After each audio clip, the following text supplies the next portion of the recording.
안녕하십니까. 100여 년 전에 침몰한 타이타닉호 1등석에 탑승했던 그 사람들은 침몰 전에 어떤 메뉴로 식사를 했을까요? 당시에 1등석 식당의 메뉴판이 발견됐습니다. 자, 그런가 하면요, 이 한국의 잠실역에서는 한 노숙인이 영무원에게 이 폭행을 막 휘두르던 그 순간 어디선가 스파이더맨이 나타났습니다. 실제 스파이더맨 복장을 완벽하게 한 사람이 나타났습니다. 얼굴까지 완전히 가리고. 그는 노숙인을 제지하고 위험한 상황을 잘 해결한 뒤에 또 호련히 사라졌습니다. 무슨 일이 있었던 건지 오늘 이 소식은 보너스 뉴스에서 전해드리도록 하겠습니다. 자, 오늘도 구독과 함께 시작하는 스토리 뉴스 이제 출발하겠습니다. 빈대 얘기, 요즘 그 빈대 얘기를 빼먹을 수가 없습니다. 지금 한국도, 프랑스도, 그리고 이어서 지금 뉴욕도 지금 문제입니다. 빈대 잡으려다가 사람 잡았다. 일단 그 뉴욕의 빈대 소식부터 먼저 전해드리고요. 그리고 실제로 빈대 잡으려다가 사람 잡은 그 뉴스로 이어드리도록 하겠습니다.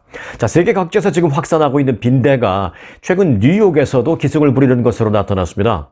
뉴욕 포스트는 올해 들어서 지난 10월 말까지 뉴욕에서 빈대가 확인됐다라는 신고 건수가 모두 2,667건으로 전년 같은 기간에 비해서 약 20% 가까이 증가했다고 보도했습니다. 맨하탄과 브롱크스, 그리고 브루클린, 그리고 퀸스, 또 스태튼 아일랜드 등 뉴욕 시내의 5개 자치구 가운데에서는 이 브루클린이 가장 심각한 상황인 것으로 지금 확인이 되었습니다. 브루클린의 빈대 신고 건수는 전년 같은 기간에 비해서 21% 이상 증가했다고 합니다. 빈대의 급증은요, 최근 남북 국경을 통해서 입국한 그 망명 희망자들의 증가 현상과도 좀 관련이 있다라는 그런 분석도 제기되고 있습니다. 뉴욕의 한 방역업체는 중남미 출신 망명 희망자들이 대거 뉴욕에 몰려들고 있다. 아마 이들을 통해서 빈대의 유입이 급격히 늘었을 것으로도 생각하고 있다라고 말했습니다. 지금으로서는 조사가 완전히 끝나진 않았으니까 가능성 정도를 지금 얘기한 겁니다.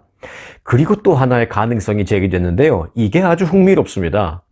지난 9월 말에 뉴욕에서는 뉴욕 패션 위크라는 행사가 열렸는데요. 그 뉴욕 패션 위크 행사를 빈대 확산의 원인으로 지목하는 그런 목소리도 있습니다. 불법 입국자들에게 의한 그 유입은 그런대로 이해가 갑니다만은 뉴욕 패션 위크 행사 때문이다라는 말은 무슨 뜻일까요? 그리고 그 화려한 패션쇼와 빈대? 도저히 연결이 안 되는데요. 그런데 유럽 사람들한테는 조금 죄송한 얘기입니다만은 이 행사에 참가하기 위해서 유럽에서도 이제 많은 사람들이 왔었는데 그들이 빈대를 유입시켰을 가능성이 있다라는 그런 얘기를 하는 것입니다. 패션 하면 어딥니까? 프랑스잖아요. 그러니까 뉴욕 패션쇼 행사에 프랑스에서 사람들이 안 왔을 리가 없죠. 많이 왔겠죠. 다른 나라보다 더 많이 왔겠죠. 패션하면 프랑스니까. 그런데 패션 하면 떠오르는 것도 프랑스인 것 맞긴 맞습니다만 사실 요즘은 또 프랑스 하면 떠오르는 게 바로 이 빈대입니다. 프랑스 하면 빈대부터 떠올리는 사람들이 요즘 많이 늘어났습니다. 자, 올해 유럽에서 이 빈대 문제가 가장 처음 불거진 나라도 그 프랑스입니다. 그 프랑스의 패션 업계 관계자들이 대거 지난 9월 말에 뉴욕으로 출장을 오면서 빈대가 옮겨졌을 수도 있다는 그런 분석이 제기되고 있는 것입니다. 그리고 또 이 가능성이 지금 상당히 일리가 있다라는 가능성으로 지금 조사가 진행되고 있습니다. 이쯤 하면요, 프랑스 하면 패션도 맞겠습니다만은 프랑스 하면 요즘은 빈대부터 떠올린다라는 제 얘기가 가히 틀린 건 아니다라는 것을 아마 아시게 될 겁니다. 자, 그런데요, 이 빈대 잡으려다가 초가 삼간 태운다라는 우리 옛말이 있지 않습니까? 그런 말도 있는데 여기 그보다 더한 실제 사례가 있습니다. 초가 삼간만 잡은 게 아니라 실제 사람이 죽었어요. 빈대 잡으려다가 옆집 부부를 잡았다라는 얘기입니다. 자, 스토리는 이렇습니다. 이집트에서 발생한 영국인 부부 스토리인데요. 이집트 호텔에서 가족과 휴가를 보내고 있던 영국인 부부가 옆방에서 뿌린 빈대 살충제로 인해서 사망했습니다. 조사 결과 일산화탄소에 중독된 것이다라고 합니다. 자, 영국 일간 더 타임즈가 주말 동안에 보도한 내용인데요. 영국 랭커셔에 거주하는 60대 부부 존 쿠퍼와 수잔 쿠퍼 부부가 지난 2018년, 그러니까 사실 엊그제 얘기는 아니고요. 사실 이 사건이 발생한 건 5년 전으로 거슬러 올라갑니다. 자, 일단 2018년인데요. 8월 21일 이집트의 한 호텔에서 옆방에 빈대 살충제 연기를 마신 뒤에 숨진 것으로 엊그제 보도가 되었습니다. 자, 2018년에 발생한 사건이 왜 이제 이슈가 됐느냐 하면요. 그동안 그 사망 원인에 대한 조사가 쭉 진행됐었는데 엊그제 그 조사 결과에 대한 청문회가 영국에서 있었고요. 그 청문회에서 이 같은 결론이 공개된 것입니다. 특히 요즘같이 빈대 문제가 확산되고 있는 가운데 나온 그 조사 결과여서 더욱더 관심을 끌고 있습니다. 영국 랭커셔의 검시관인 제임스 애들러 박사는 지난 10일 조사 결과에 대한 청문회를 마친 뒤에 이들이 염화 메틸렌이 들어간 살충제의 그 증기를 흡입해서 일산화탄소 중독으로 사망한 것으로 우리는 결론을 지었다라고 발표를 했습니다. 지난 10일에. 사흘간 이루어진 이번 청문회에서는 살충제 람다라는 살충제 성분인 그 염화 메틸렌이 몸 안에서 일산화탄소를 만들어낸다라는 내용이 보고되었습니다. 호텔 측은 이들이 사망하기 전날 점심시간에 이들이 묵고 있던 방의 바로 옆방을 그 람다라는 살충제를 막 뿌리는 그런 소독 작업을 했습니다. 살충제를 막 뿌리고 그 살충제를 뿌린 그 방과 이들 부부가 자고 있던 그 방이 왜 호텔 가면 그런 거 있잖아요. 이 방과 이 방을 서로 연결해주는 문이 있는 그런 벽에 문이 있는 게 있잖아요. 그러니까 이제 이거는 가족들이 왔을 때 사용할 수 있도록 그렇게 되어 있는 게 있잖아요. 이 방과 이 방이 같은 패밀리일 경우에 그럼 이 문으로 왔다 갔다 할 수 있도록 뭐 문을 열을 수도 있고 잠글 수도 있고. 그럼 뭐 가족은 아니지만 이쪽 방은 비어 있었지만 연결되는 문이 이 벽에 있었습니다. 그래서 이쪽 벽에 소독을 다 하면서 이 연결되는 문에는 또 나름대로 그래도 테이핑을 했다고 합니다. 하지만 이 테이프로 봉인을 하기 전에 이미 옆방으로 살충제 성분이 많이 들어간 턱에 저녁에 방에 돌아온 이들 부부는 밤사이에 변을 당한 것입니다. 이 밤중에 같은 방에서 잠을 자던 12살짜리 손녀는요, 자다가 깨서 할머니, 할아버지 무슨 냄새가 나요? 라고 좀 컴플레인을 했다고 합니다. 그래서 이 몸이 또 좀 안 좋다고 그렇게 호소를 했고, 그러자 이제 할아버지인 존 쿠퍼는 새벽 1시쯤 그 손녀를 안고 자고 있는 위층에 있는 그 딸의 방에 데려다 주고 자신은 다시 내려왔다고 합니다. 그리고 다음날 아침 딸이 쿠퍼 부부의 방을 찾았을 때 이들 부부는 중태였고 병원으로 옮겼지만 곧 사망했습니다. 12살짜리 손녀는 불편한 냄새를 느끼고 결국 살았습니다만은 60대 이들 부부는 뭐 별일 아니다라는 생각에 계속 잠을 자다가 변을 당한 것입니다. 5년 전 사건이 이제 불거지고 더욱 관심을 끌고 있는 이유는요, 뭐 잘 아시다시피 지금 빈대 출몰의 심각성이 어느 정도인지 전 세계적인 관심이 쏠려져 있고 그렇기 때문에 지금 뉴스화 된 것이고요. 또 그 전에 있었던 일인데 갑자기 뉴스된 건 아니고 5년 전에 이 사건은 있었지만 사망 원인을 쭉 조사한 후에 지난 주말에 지난 금요일에 청문회가 있었고 그 청문회 내용이 주말 동안 보도가 된 것입니다. 50년 전에 비해서 그리고 내성이 강해진 그 요즘 빈대를 잡기 위해서 뿌려댄 살충제, 지금은 더 강력한 살충제이기 때문에 더 우리가 관심을 가져야 합니다. 자, 살충제를 그래서 뿌릴 때도 조심을 우리가 얼마나 해야 하는지를 좀 알게 해주는 그런 사건이었습니다. 그런 그 강한 빈대가 지금 뉴욕에서 또 심상치 않은 상황을 만들고 있습니다. 뉴욕에서 빈대 문제가 확산된다라면 뉴욕이라는 그 지역적 특성상 사실은 미 전국으로 확산되는 건 또 시간 문제일 것입니다. 요즘 프랑스 갔다 왔다라고 하면 혹시나 빈대를 또 뭐 가방이나 옷 이런 데 빈대 묻혀갖고 온 거 아닌가라는 그런 생각 때문에 사람들이 좀 슬금슬금 피하는 경향이 있는데요. 이 상황이 만일 뉴욕에서 더 악화된다면 앞으로는 뭐 프랑스 갔다 온 거 아니더라도 뉴욕에 다녀왔다라고 하면 또 혹시 또 하는 그런 마음에 좀 거리를 두는 그런 일도 있을 겁니다. 뉴욕에 갔다 온 것뿐만이 아니라 어디 사세요? 그러면 뉴욕에 사는데 LA로 놀러 왔어요. 뉴욕에서 왔어요? 예, 제가 좀 바빠서 다음에 봬요. 이렇게 혹시나 하는 마음에 거리를 두는 사회적인 현상이 발생할 수도 있을 것입니다. 그렇게 되면 뉴욕 사람들이나 뉴욕을 다녀온 사람들은 은근히 뭐야, 내가 뭐 뉴욕 갔다 왔다고, 아니면 내가 뉴욕 사는데 여기 왔다고 나를 지금 뭐 빈대 보듯이 하는 거야? 이런 식으로 해서 기분 나쁠 것이고요. 또 실제로 좀 상대하는 사람도 좀 불안할 것이고, 또 옷에 빈대 묻혀온 거 아니야, 말로 할 수는 없고. 그래서 나중에 봅시다. 이런 식으로 결국 사회적인 분열과 불신 등으로 이어질 수도 있습니다. 그래서 이게 단순히 빈대 문제만이 아니에요. 이게 사회적인 문제인 것입니다. 지금 빈대 문제가 얼마나 심각한 문제인지를 보여주는 그런 사례들이 여기저기 있습니다. 그런데요, 우리 한민족의 옛말에는 참으로 이 빈대와 관련된 속담이나 우스갯소리가 많습니다. 그러니까 이제 옛날 사람들도 얼마나 이 빈대 때문에 고생을 했었는지를 알 수 있는 그런 대목인데요. 자, 빈대와 관련된 우리말 몇 가지만 좀 이 기회에 좀 찾아볼까요? 네. 이런 말도 있습니다. 빈대 잡느라 초가상간 다 태운다. 그런데 이제 이런 말은 아마 모르시는 분들 없을 겁니다. 다들 다 잘 아실 것이고요. 그 외에도 아주 많다라는 걸 제가 알게 됐습니다. 몇 가지만 좀 소개를 해 드릴게요. 자, 예를 들어서 이런 말이 있습니다. 빈대도 낯짝이 있지 라는 말이 있습니다. 미국 오신 지 오래된 분들은 아, 맞아. 그 말 들어보니 진짜 오래됐네 이런 생각 하실 겁니다. 과거 옛날에 한국에서는 가끔 그런 말 했었어요. 야, 빈대도 낯짝이 있지 이런 말. 요즘 미국에서는 이런 말 쓸 일이 별로 없지만 생각나셨죠? 그런 말. 자, 이 말은 지나치게 염치가 없는 사람을 빗대어서 하는 말이다라는 것 이제 생각이 나셨죠? 그리고 이런 말도 있어요. 중이 고기 맛을 알면 절대 빈대가 안 남는다. 이런 말이 있어요. 중이 고기 맛을 알면 그 절에는 절대 빈대 한 마리도 안 남아나 이런 말.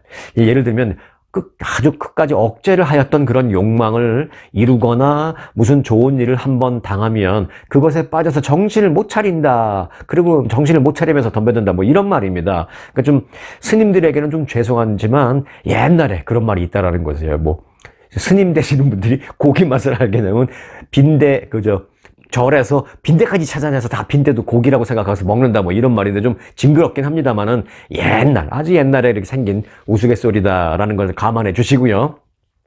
또 이런 말도 있어요. 초가상간 다 타도 빈대 죽게 되니까 시원하다 라는 말도 있습니다. 이 말은 뭐냐면 비록 자기에게 큰 손해가 있더라도 자기 마음에 들지 않았던 어떤 한 가지가 없어진 것만은 상쾌하다라는 그런 뜻입니다. 자, 또 이와 거의 같은 뜻인데 조금 다르게 표현한 말도 있습니다. 빈대 미워서 집에 불러넣는다 라는 그런 말입니다. 이 역시 손해를 크게 볼 것을 알지만 마땅치 않은 어떤 한 가지를 없애려고 그저 무모하게 일을 덤벼서 실제로 그 한 가지는 해결했지만 궁극적으로는 더 큰 손해를 보고 후회한다라는 그런 말입니다. 빈대 미워서 집에 불태운다 뭐 이런 말. 아주 비유적인 말이죠. 조금 쉽게 풀어본다면 이런 것도 있습니다. 이제 우리가 이제 미국에서 살 때도 해당될 수도 있어요. 어떤 한 단체나 조직 뭐 이런 게 있는데 나도 그 단체의 일원이고 또 그 단체가 나의 어떤 비즈니스나 이런저런 면에서 분명히 도움이 되는 그런 단체이기도 합니다. 그런데 그 단체의 어떤 한 사람이 너무너무 정말 꼴보기 싫은 사람이 있습니다. 그래서 그 한 사람 때문에 애꿎게 그 단체에 대해서 밖에 나가서 욕도 하고 또 그 사람 때문에 나 거기 안 나가 그러면서 그런 사람이 소속돼 있는 거 보니까 그 단체도 뭐 안 봐도 뻔해. 그래서 내가 거기 더 이상 안 나가잖아. 뭐 이러면서 결국은 자신만 거기서 나오게 되면서 나중에는 이제 후회하게 되고 뭐 그런 경우다라고 볼 수가 있겠습니다. 그 한 사람 때문에 결국은 그 단체의 욕도 내가 괜히 하게 되고 나도 결국 거기 더 못 나가게 돼서 내가 밖에서 욕하고 다닌 거 다 단체 사람들이 알게 됐으니까 더 못 나가게 되죠. 그래서 한 해 비즈니스에도 좀 결과적으로 좀 안 좋게 되고 뭐 이런 거예요. 그 빈대에 무서워서 집에 불태운다. 초가상간에 불태운다. 뭐 이런 겁니다. 그 한 사람 때문에 그 단체를 싸잡아서 매도하고 결국은 그게 알려지면서 나까지도 거기 못 나가게 되고 뭐 이런 경우를 빈대 밉다고 집에 불렀니? 라고 이렇게 표현할 수 있는 것입니다. 그리고 아마 이런 표현은 뭐 많이 못 들어보셨을 텐데요. 이런 말도 있어요. 빈집에 빈대. 야, 완전히 빈집에 빈대네. 이런 말도 있습니다. 뭐냐면요. 이는 먹지 못하고 굶주려서 바짝 여인 모양을 비유적으로 이루는 말입니다. 예를 들어 이제 누군가를 오랜만에 만났을 때 만나고 난 다음에 와서 아니 걔는 무슨 빈집에 빈대도 아니고 왜 그리 얼굴이 안 됐니? 하는 식으로 말할 수 있습니다. 요즘은 뭐 그런 식으로 말하지 마세요. 이제 옛날 우리말에 그런 관용구들이 좀 있었다라는 것입니다. 그리고 이제 이런 말도 있죠. 빈대부터 산다라는 그런 관용어도 있습니다. 주로 다른 사람에게 빌부터 사는 그런 사람들을 두고 하는 그런 말인데 참 쭉 이렇게 나열을 하다 보니까 우리 한민족의 말 중에서 빈대와 관련된 말이 그렇게나 많았어라는 생각이 이렇게 드시죠. 자, 그만큼 이 빈대는 인류 전체, 그리고 우리 한민족과도 뗄 수 없는 그런 관계를 오랫동안 해왔다는 건데요. 사실 이 빈대는요, 25만 년 동안 우리 인류를 따라다니면서 피를 빨아온 흡혈 곤충입니다. 빈대는 성경에도 등장할 정도로 오랫동안 인류를 괴롭혀온 그런 해충인데요. 3,500년 전 이집트 제18왕조 시대 그 무덤에서도 빈대의 흔적이 발견된 적이 있습니다. 또 고대 그리스인들은 죽은 동물의 그 발을 미끼로 사용을 해서 이 빈대를 잡았다고 합니다. 빈대는 주로 침대에 산다라고 해서 미국에서는 영어로 bedbug라고 부르지 않습니까? 마루 바닥 사이나 침대 매트리스 사이 그런 데 주로 이제 어둡고 좁은 그런 틈새에 숨어 있다가 불을 탁 끄면, 사람이 불을 탁 끄고 누우면 그때 살짝 스며시 나와서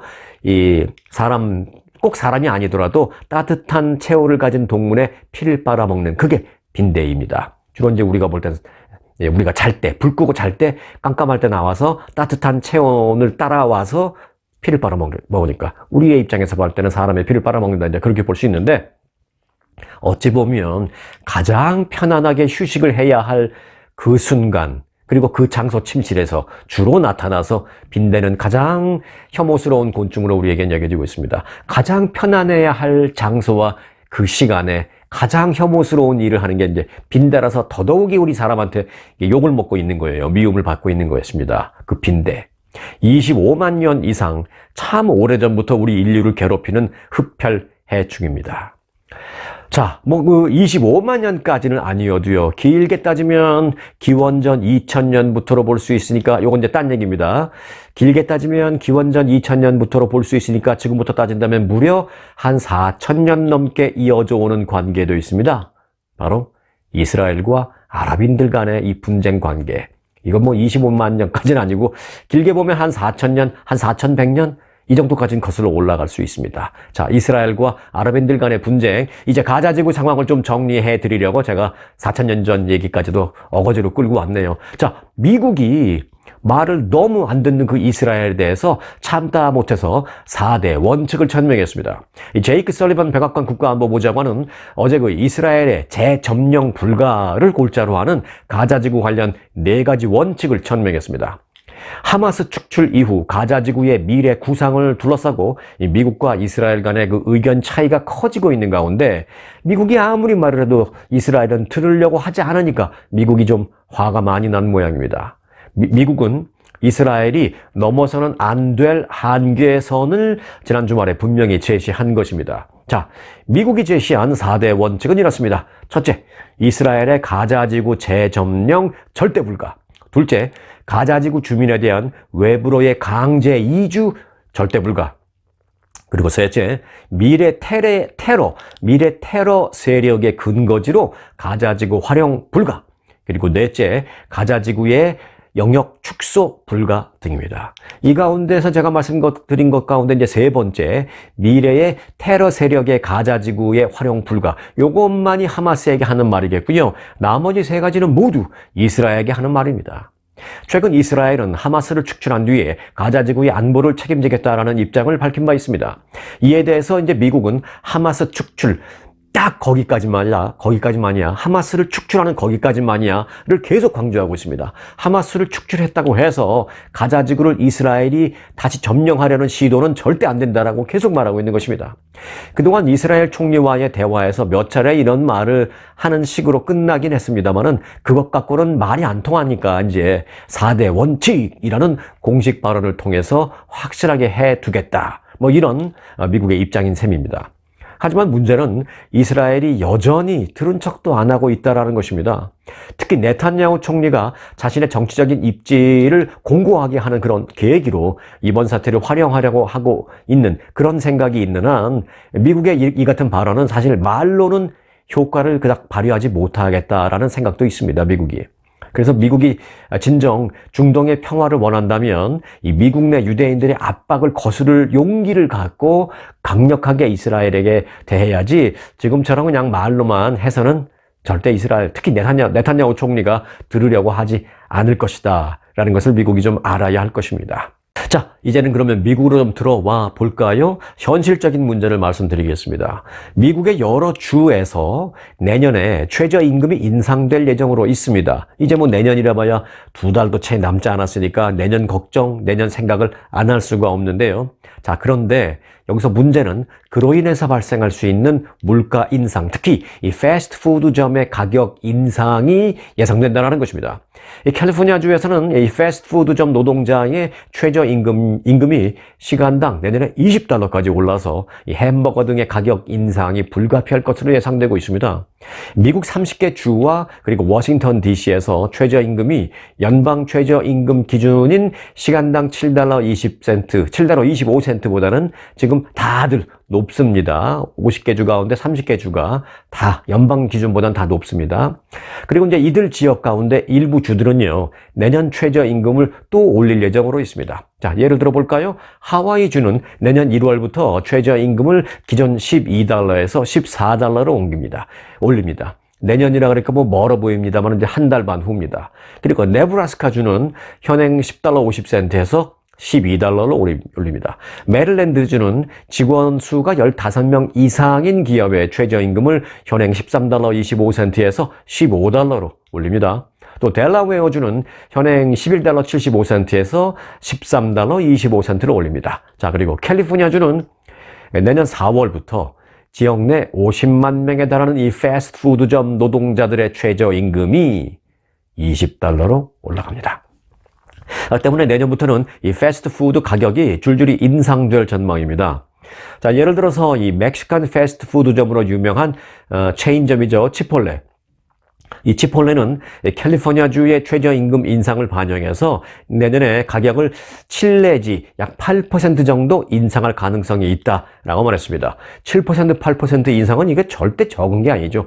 보통 우리가 이제 소비자 물가지수 인상 CPI라고 하면 뭐 2%? 많으면 뭐 3% 그 정도 올라가는 걸 생각할 수 있지만 한 번에 7 내지 8% 인상은 이거는 상당히 영향이 큰 그런 인상입니다. 또 그렇게 정부가 이렇게까지 인상하도록 해서는 안 될 텐데 여하튼 치폴레는 그렇게 말했습니다. 그리고 맥도날드는요, 아직 정확한 수치를 밝히기는 어렵지만 캘리포니아주에서만큼은 가격 인상이 불가피할 것 같다라고 밝혔습니다. 최저임금 인상의 명과 암을 전해드렸습니다. 이 패스트푸드점의 가격 인상 얘기를 해드렸는데요. 이 패스트푸드과 상대적으로 반대되는 거는 뭡니까? 굳이 말하자면 멋진 다이닝이겠죠? 자, 그런데요. 지금으로부터 111년 전인 1912년 타이타닉호가 그때 이제 침몰한 사건이 있었던 해인데 타이타닉호가 침몰하기 전에 그 호화 유람선 1등석에 있던 승객들이 먹었던 메뉴는 그 당시에 어떤 음식이었을까요? 이게요, 최근에 밝혀졌습니다. 이 타이타닉호가 침몰하기 3일 전 1등석 승객들이 먹은 저녁 만찬 음식이 적힌 그 메뉴판이 발견돼서 경매가 있었는데 그 경매에서 이 메뉴판 한 장에 83,000파운드, 달러로 하면 약 10만 달러에 팔렸습니다. 영국에서 진행된 경매에서 1912년 4월 11일 저녁 타이타닉호 1등석 승객에게 제공됐던 메뉴판이 83,000파운드에 낙찰되었습니다. 당시 저녁 만찬은 타이타닉호가 아일랜드 퀸스타운을 떠나서 뉴욕으로 향하던 날 진행이 되었습니다. 타이타닉호는 그로부터 3일 후인 1912년 4월 14일, 그러니까 출발한 지 며칠 지나서 이 메뉴판에 식사를 한 그날을 기준으로 본다면 그리고 사흘 후에 이제 타이타닉호는 이제 침몰을 했는데 북다서양 한복판에서 1912년 4월 14일 타이타닉호는 침몰을 했는데 이 메뉴판은 침몰하기 사흘 전에 제공된 1등석 승객들의 메뉴판이었습니다. 자, 그럼 가장 궁금한 점, 그들은 무엇을 먹었을까요? 해당 메뉴판에는요, 보니까 굴 요리, 연어 요리, 소고기 요리, 새끼 비둘기 요리, 그땐 그런 것도 있었네요. 새끼 비둘기 요리. 그냥 단순히 비둘기 요리도 아니에요. 새끼 비둘기 요리. 왜 미국에도 그냥 비프 말고 송아지 요리는 메뉴 이름이 다릅니다. 자, 새끼 비둘기 요리, 또 오리 요리, 닭고기 요리에 이어서 쌀과 파스타로 만든 이 퓨레 등등까지 다양한 요리가 적혀 있었다라고 합니다. 그리고 당시 디저트로는요, 빅토리아 푸딩과 아이스크림이 제공되어 있는 것으로 되어 있었습니다. 빅토리아 푸딩이라는 것은 밀가루, 브랜디, 사과, 체리 등 여러 가지 재료와 향신료를 살짝 섞어서 만든 그런 요리로 알려져 있습니다. 그리고 메뉴판 상단 가운데에는 타이타닉 호를 만든 선박 회사 이름이죠. 화이트 스타라인 그 로고가 선명하게 그려져 있었습니다. 또 종이 곳곳에는 그 물에 얼룩진 물 얼룩 흔적이 남아 있었습니다. 자, 이 메뉴판은 캐나다 출신 역사학자 렌 스티븐슨이 소장하고 있던 1960년대 사진 앨범에서 발견됐습니다. 111년 전 호화 여객선 1등석 승객들은 굴, 연어 요리, 소고기, 새끼 비둘기 요리, 그리고 오리 요리 등등을 먹었군요. 이제 알게 됐습니다. 자, 이제는 그러면 현실로 좀 돌아올까요? 111년 전이 아닌 현실로 돌아오겠습니다. 테슬라의 전기 트럭, 사이버 트럭, 잘 아시죠? 이 사이버 트럭이 이달 말에 출시를 앞두고 있습니다. 그런데 이를 구입한 사람들은요, 구입 후 1년 동안 이를 재판매할 수 없게 됩니다. 테슬라는 자동차 판매 약관에 사이버 트럭 전용, 그러니까 사이버 트럭 구입한 사람에게만 해당된다라는 제목의 항목을 추가로 해서 새로운 규칙을 제시했습니다. 이 추가된 항목에는 사이버 트럭 이 구매 고객은 차량을 인도받은 후, 즉 차량을 구입한 후 1년 이내에 이 차량을 다른 사람에게 판매하지 않을 것이라는데 동의해야 한다 라고 명시되어 있습니다. 아마도 그 테슬라의 그 전기 트럭인 이 사이버 트럭의 인기가 초반에 반짝 좋은 것을 악용해서 차를 구입한 뒤에 여기다가 프리미엄을 마구 붙여서 되파는 그런 행위를 막기 위한 그런 것으로 보입니다. 그렇게 되면 이 시장이 혼란스러워질 수도 있는데 그 시장에 혼란스러워지는 것을 방지하기 위한 그 테슬라의 조치인 것 같습니다. 자, 테슬라는 차량 소유권의 이전을 막기 위해서 구입 후 1년 안에 이를 되파는 사람에게는 판매 금액보다 훨씬 더 많은 금액의 손해배상 청구를 하겠다라고 경고를 했습니다. 여기 한 $5만 언저리에서 판매될 것으로 보이고 있는데 테슬라에서는 $5만 넘는 액수를 손해배상으로 청구하겠다. 거기에 사인을 해야만 판매하겠다라고 했습니다. 그러니까 테슬라 사이버 트럭을 샀으면 최소한 1년 동안은 팔지 못하고 갖고 있고 팔려고 한다면 1년이 지난 다음에 팔아라. 한마디로 그런 겁니다. 네, 트럼프 전 대통령이 다시 권좌에 앉게 된다면 첫 번째 임기 때보다도 더욱 강력한 반이민 정책을 펼칠 것으로 알려졌습니다. 뉴욕타임즈의 보도인데요. 트럼프 전 대통령이 불법 이민은 물론이고 이 합법 이민에 대한 제한도 강력하게 강화하는 엄격한 이민 정책을 준비 중이다라고 보도했습니다. 자, 뉴욕타임즈 보도에 따르면 내년 대선에서 승리할 경우에 트럼프 전 대통령은 미국 전역에 불법 이민자 추방을 위한 대규모 수용소를 건설하겠다는 계획입니다. 체포한 불법 이민자들을 고국으로 추방시키기 전까지 일시적으로 아마 수용하기 위한 그런 수용시설입니다. 기존의 수용시설이 없는 것은 아닙니다. 그런데 기존 수용시설로는 감당할 수 없을 정도로 많은 이민자를 수용시설로 보내겠다. 단속한 뒤에 신속하게 수용시설로 보내서 그리고 보내버리겠다. 추방하겠다는 그런 얘기입니다. 트럼프 전 대통령 측은 의회의 비협조 가능성도 미리 감안해서 국방 예산을 이 수용소 건설에 전용하겠다라는 예산 확보 계획까지 마련한 것으로 전해졌습니다. 뉴욕타임즈는 트럼프 전 대통령의 계획이 실행될 경우에 수백만 명의 불법 이민자들이 추방될 수 있다고 내다봤습니다. 최근 남부 국경을 통해서 건너온 불법 이민자들을 포함해서 미국에 이주한 지 수십 년이 지난 불법 이민자들, 미국에서 왜 불법 체류 신분으로 살고 있지만 미국에 산 지 10년, 20년 이렇게 오래된 사람들은 본인이 불법 체류자인지도 그냥 잊어버리고 살고 있고 아주 앞으로도 계속 편안할 것으로 솔직히 말해서 좀 편한 마음으로 영주권자나 이런 거 같은 마음으로 이렇게 살고 계시는 그런 불법 체류 신분인 경우도 많이 있습니다. 그런 불법 체류 신분으로 10년, 20년 산 그런 이민자들까지 단속을 하겠다. 단속 대상이 될 것이다. 라는 설명입니다. 아마 이렇게 되면 한인 사회에도 불법 체류자 단속에 대한 전방위적인 불안감이 엄습할 전망입니다. 좋든 싫든 한인 사회에도 경제적인 면에도 이 타격이 불가피할 전망입니다. 실제로 트럼프 전 대통령은 지난 9월 아이오와주에서의 연설에서 이렇게 말했습니다. 미국 역사상 최대 규모의 추방 작전을 실행할 것이다 라고 말했습니다. 또한 학생 비자나 취업 비자 등 사실상 합법적으로 미국에 입국하는 그런 문호도 대폭 좁힐 계획인 것으로 알려졌습니다. 일단 트럼프 전 대통령은 그 외국인이 미국 비자를 신청할 경우에 그 미국의 위협적인 사상이나 태도를 갖고 있는지 등에 대한 검사를 강화할 방침입니다. 뉴욕타임즈는 반이스라엘 혹은 친팔레스타인 운동을 펼친 유학생의 비자를 취소시킬 수 있다라고 내다봤습니다. 참고로 이제 트럼프 전 대통령의 사위는 대표적인 이스라엘 사람이죠. 자, 트럼프 전 대통령은 그 탈레반의 위협 속에서 목숨을 걸고 탈출해서 이 난민 자격으로 미국에 입국한 아프가니스탄 사람 등 인도적인 이유에서 미국 거주가 허용된 그런 사람들에 대해서도 실제 난민 자격이 있는지를 재조사하겠다라고 밝혔습니다. 이와 함께 미국에서 출생했다라고 하더라도 불법 체류자의 자녀일 경우에는 절대로 미국 시민권을 주지 않는 정책도 추진할 계획입니다. 그런데 이것은 좀 문제는 있어요. 법적인 논란이 있어요. 왜냐하면 미국이 헌법상 속지주의를 규정하고 있지 않습니까? 속지주의. 미국에서 태어났으면 이제 미국 시민권이 미국 사람이 되는 것이다. 그래서 속지주의. 지가 이제 땅 지자입니다. 그래서 이제 속지주의를 규정한 미국 헌법과 이 문제는 이제 배치되는 그런 문제 좀 있으면 논란거리가 있습니다. 하지만 트럼프 전 대통령은 연방 대법원이 이 보수 성향의 사람들로 이루어져 있다라는 것을 감안해서 위헌 소송이 제기돼도 대법원에서 승산이 있다라고 보고 있는 것으로 전해졌습니다. 즉 헌법까지도 고쳐가면서 대대적인 미국 체류 관문을 잠가버리는 조치를 취할 전망이다라는 그런 분석입니다. 좋든 싫든 한인사회 등 그 이민사회에서는 대대적인 불안감을 피할 수 없을 전망입니다.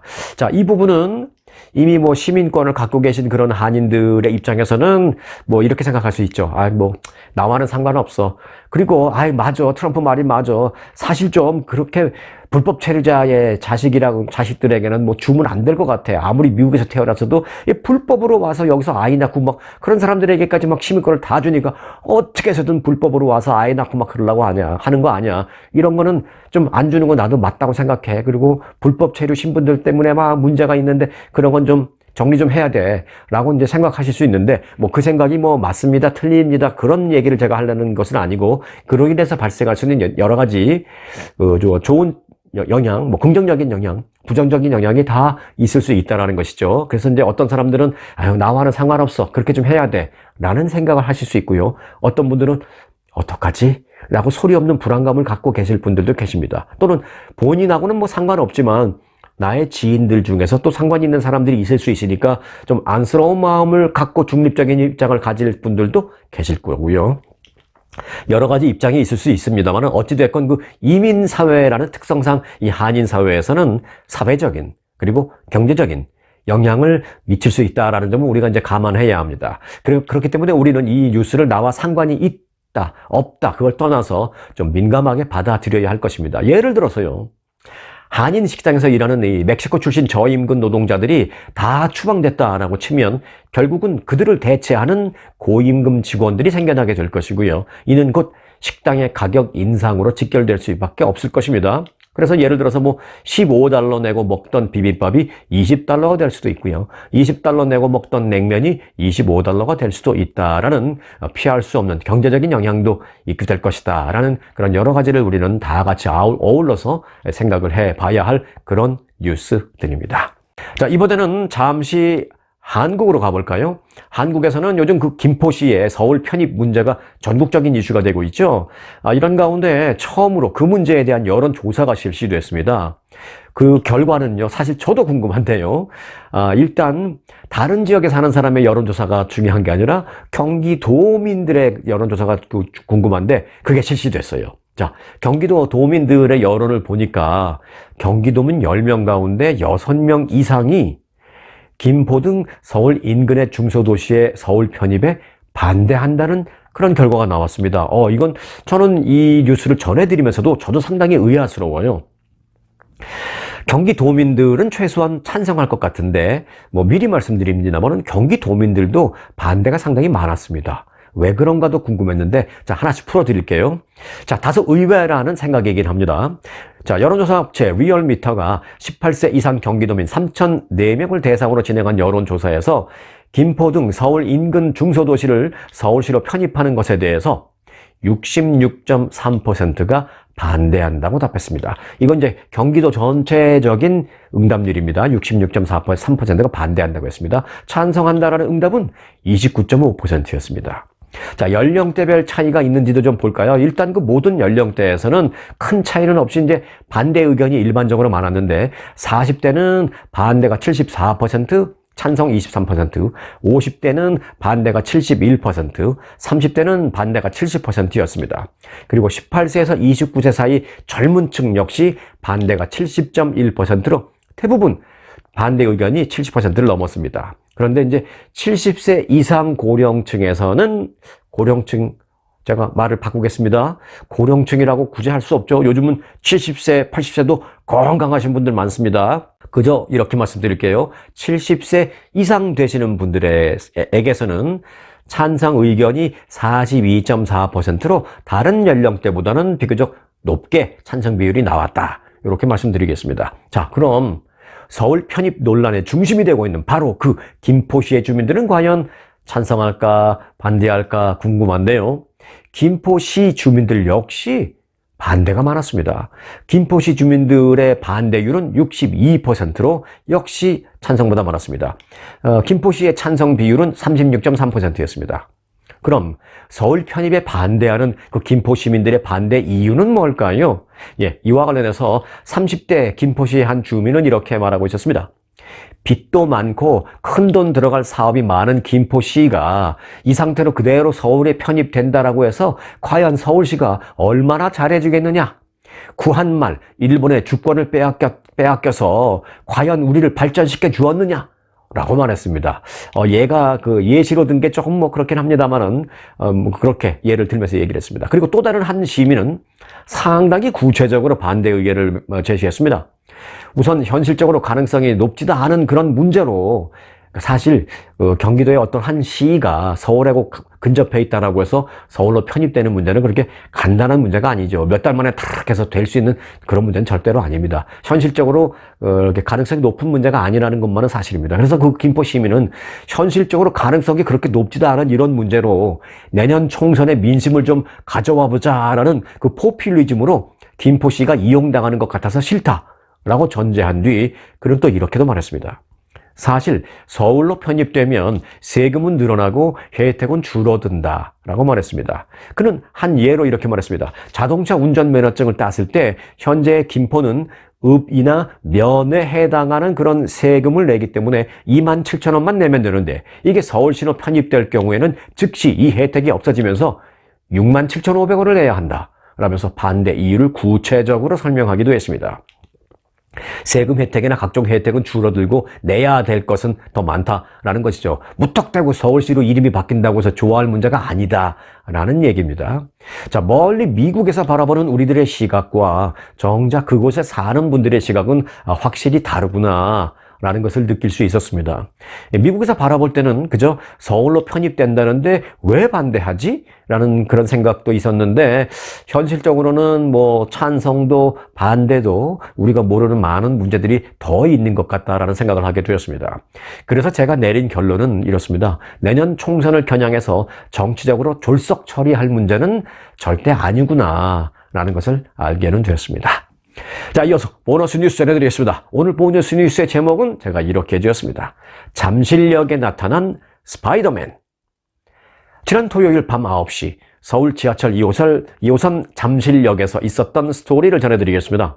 잠실역을 순찰하던 역무원들이 역사 안에서 그 역 안에서 누워서 잠자던 한 노숙인을 법령에 의해서 밖으로 내보내려고 했습니다. 자다가 깨어난 노숙인은 역무원들에게 주먹을 마구 휘두르면서 위협을 했습니다. 그때 갑자기 스파이더맨 복장을 한 시민이 호련히 어디선가 나타났습니다. 진짜 이 사람의 복장만 보면 완전히 영화 속에 나온 스파이더맨하고 똑같습니다. 아주 키도 크고 체격도 미국 영화 속의 스파이더맨 같은 그런 체격을 갖고 있습니다. 그 스파이더맨은 주먹을 막 휘두르는 이 노숙인의 양손을 딱 잡고 진정하시라라고 했습니다. 그러자 이 노숙인은 이거 놔 계속 소리를 치면서 손을 막 빼서 다시 역무원들에게 마구 달려들려고 했습니다. 하지만 이 스파이더맨은 계속 그의 양손을 끝까지 붙잡고 진정하세요라면서 말렸습니다. 당시 상황을 촬영한 동영상도 이게 많이 유출이 됐는데, 많이 이제 업로드가 됐는데, 그 동영상을 보면 스파이더맨이 이 노숙인을 제지하는 과정에서 그의 양손을 꾹 잡은 채 마치 이렇게 덩실덩실 춤을 추는 듯한 모습까지도 이렇게 연출을 하는 그런 장면도 있었습니다. 그러자 이제 주변 시민들이 막 웃음을 터뜨리는 그 장면도 나옵니다. 이 노숙인은 좀 연령이 있으신 분이고요. 체격도 상대적으로 작습니다. 그리고 이 스파이더맨은 몇 살인지는 도저히 알 수는 없지만 체격도 좀 크고 목소리를 들었을 때 좀 젊은이인 것 같습니다. 그래서 체격도 큰 젊은이가 좀 상대적으로 체격도 작은 그런 노숙인, 그리고 나이도 많이 있는 분, 양손을 잡고 있는 건 그닥 어렵진 않았겠죠. 꽉 잡고 이렇게 막 춤을 추는 듯한 그런 장면도 연출하니까 사람들이 조금 이제 웃기도 하는 그런 상황도 있었습니다. 영무원들의 신고를 받고 출동한 경찰은 결국 큰 충돌 없이 노숙인을 퇴거시키는 데 성공했습니다. 자, 그렇게 퇴거 조치가 마무리된 뒤에 스파이더맨 이 시민은 말없이 또 사라져 버렸습니다. 때문에 사람들은 그가 누군지도 모르고 있습니다. 이후에 이 온라인 커뮤니티에는 잠실역 스파이더맨이 나타났다라는 내용의 사진과 글들이 잇따랐습니다. 서울에도 히어로가 등장한 것이냐라는 등의 반응도 SNS에 많이 올라왔습니다. 그리고 이후 몇 시간이 지나자 본인이 그 스파이더맨이었다라고 밝힌 한 사람이 SNS에 이렇게 올렸습니다. 주말에 스파이더맨 복장을 하고 아이들이 많이 오는 잠실에 가서 사진도 찍어주고 좋은 추억도 만들어주고 그렇게 하고 있는데, 당시 노숙인이 행패를 부리고 있기 때문에 그 행패를 부리고 있는 모습을 봐서 다가갔는데, 알고 봤더니 경찰이 뭐 오기까지 한 10분 이상 걸린다라는 말이 있어서 더 큰 싸움으로 번지지 않고 영무원도 보호해주고 싶어서 그렇게 내가 직접 말리게 됐다라고 적었습니다. 하지만 그는 끝까지 자신의 신원은 알리지 않았고요. 완전히 얼굴까지 가린 그 스파이더맨 복장 때문에 얼굴도 알려지지 않고 있는 그런 상황입니다. 그리고 그는 또 이렇게 적었습니다. 다음 주말에도 또 어디론가 나가서 즐거움을 주겠습니다 라고 밝혔습니다.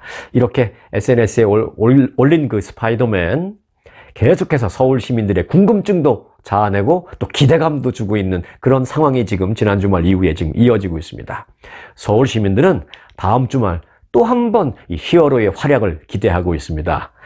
스파이더맨이 다음 주말은 또 어디서 어떻게 호련히 나타나서 어떤 좋은 일을 하고 사라지게 될지 우리도 함께 기대감을 갖고 지켜보도록 하겠습니다. 자, 오늘 영상은 여기까지입니다. 우리도 우리 삶에 어떤 히어로를 좀 기다리는 마음을 가지면서 영상 맞춰야 되겠다, 이런 생각도 합니다. 아니요. 우리가 히어로가 되면 되죠, 뭐. 꼭 기다릴 필요가 뭐가 있나요? 우리가 히어로가 되면 되죠, 뭐. 히어로가 꼭 엄청난 괴력을 발휘해야만 히어로인가요? 그리고 스파이더맨이나 배트맨 복장을 입어야만 히어로인가요? 주변을 밝게 하고 우리와 함께 한 사람들이 즐거워한다면 그게 바로 히어로가 아닐까 합니다. 여러분들 그 정도는 충분히 하실 수 있죠? 네. 자, 오늘도 영상 끝까지 여기까지 함께 해주신 여러분이 바로 진정한 히어로입니다. 그리고 구독 안 하시면 손해입니다 라는 말씀을 드립니다. 자, 스토리가 있는 뉴스, 스토리 뉴스 오늘 순서 마칩니다. 고맙습니다.